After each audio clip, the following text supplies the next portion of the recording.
Rise of the Tomb Raider is a sequel to the 2013 reboot of the Tomb Raider story, once again following Lara Croft on her journey to discover the truth about her father's work. The first Tomb Raider game I gave a solid rating of B+, so I was pretty excited to get into the sequel.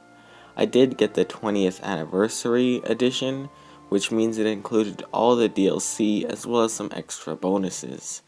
I have quite a bit to say about this game, so let's start the reviewing.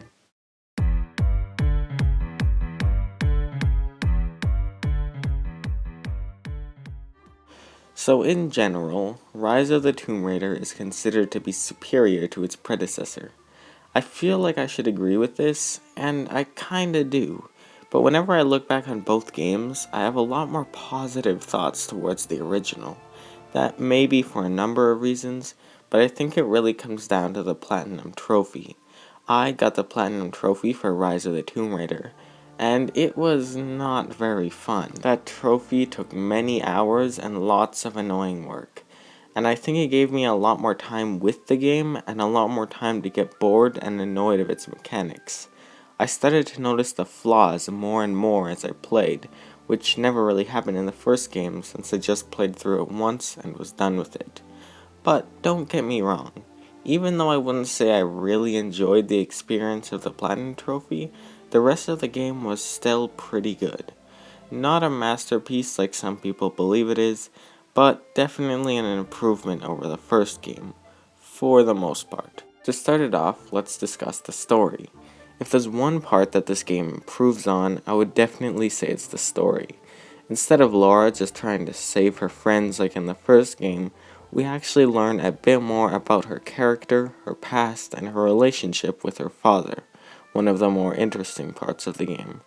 While she is still searching for a mysterious artifact, the Divine Source as it's called, there's more backstory to it, and I found it decently compelling, at least the first time I played through. Most of the characters, apart from Lara herself, aren't the most memorable, but they're not entirely forgettable and bad either. The villain is more than just a bad guy who wants the artifact for themselves, and they actually have a reason for chasing it down. There's also some unanswered questions about Trinity, the main evil organization, that aren't answered in the end of the game. Hopefully they are in Shadow of the Tomb Raider, but I have yet to find out. The characters are held together by both decent writing and decent voice acting. Neither is over the top amazing, but it holds up fine. Although after playing this game so much, Lara's voice does start to get a little annoying, especially her yelling and stuff. So that's about it story-wise. Nothing special, but honestly a pretty nice surprise. Anyways, onto the gameplay. In terms of gameplay, well, everything is about the same and it still holds up.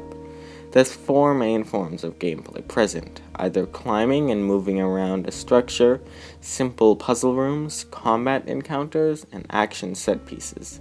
In terms of mechanics and stuff, well, there's not too much to say here. Guns still feel good, climbing and mobility still feel good, but both of these things I'm starting to like just a little less. Maybe it's just because I've spent so much time with them, but the guns start to feel less satisfying and more annoying, especially the pistol, my favorite gun in the first game. Even movement just feels almost a bit too floaty and unrealistic. But hey, they're not awful, so it's nothing to worry about. Combat encounters are decent, although enemies aren't the smartest, and they're usually relatively weak. Overall, the combat was a bit too easy on the normal difficulty, and even with survivor difficulty, it wasn't bad, although some encounters could get really stupid. I don't know what it is about the combat, but it just isn't as good as I remembered it being. Maybe it's once again because I'm fatigued of it, or maybe it's because of the serious lack of enemy types. But there's other things that annoy me too. I'm not one who loves violent video games or anything, but nowadays, when I shotgun someone under the chin in a special finishing move, like you can do, I expect their head to explode or for at least some blood to show up, but there's barely any in Tomb Raider. It's probably not something I should be complaining about, but really, in such a serious and realistic-ish game, I kinda expect realistic violence. So, something on the more positive note, the tombs in this game are actually tombs. One main thing I didn't enjoy about the first game was the lame, short tombs, and this game finally improves on them.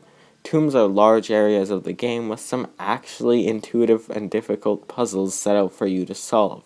They also come with great rewards if you complete them. And the last main part of the gameplay is the action set pieces. Once again, a slight disappointment. None of them really stand out to me as memorable or interesting. Most of them are just fast-paced climbing and stuff you've already been doing for the past hour. One last thing about the gameplay, similar to the first game, you get skill points by gaining XP and leveling up. They allow you to upgrade yourself and learn new skills, and materials you find around the game allow you to upgrade your weapons. Pretty basic stuff. So that's about it for the gameplay, so let's switch courses here for a second. Rise of the Tomb Raider takes place in Siberia, and its graphics get to show off some rather stunning locations. Most of it is icy mountains or caverns, but even those do look pretty nice. Still, the graphics are nice, but realistic graphics just aren't something that impress me tons nowadays. Anyways, in all these beautiful landscapes are tons of collectibles, little challenges, and even some side mission-like things. And when I say a ton, I mean a ton. Some of these worlds are so huge and full of things to hunt down, which got very frustrating when I had to get them all for the Platinum Trophy. Speaking of the Platinum Trophy, let's talk about that for a minute. I do not recommend getting the Platinum for this game. It was a lot of work. While there is luckily no multiplayer trophies, you have to get every single collectible in the game, as well as play through the entire game on the hardest difficulty, and then again for all these bonus time challenges thing. I spedrun my survivor difficulty playthrough, but it was still difficult. And don't even get me started on the bonus time challenges, they were actual garbage. But in the end, it was pretty satisfying to have this platinum under my belt. It's really the only platinum trophy I've had to do a lot of work for thus far. One last thing before I wrap up this review, since it's the 20th year anniversary edition, it includes a bunch of extra content. Apart from some extra guns and amazing in-game skins, you can literally play as classic Lara Croft. It's the best thing ever. You get multiple new game modes as well. While I didn't really try most of them out, there were some survival multiplayer ones, and even a VR mode, which I'll definitely try if I ever get PSVR. The one extra mode I did try out was the Baba Yaga DLC. This was actually a very nice surprise. It adds some of the most difficult puzzles, interesting bosses, and even some pretty terrifying parts with Laura and her deceased father. Overall, a great experience, and a must-do for anyone with this edition of the game. With that, this review has come to an end.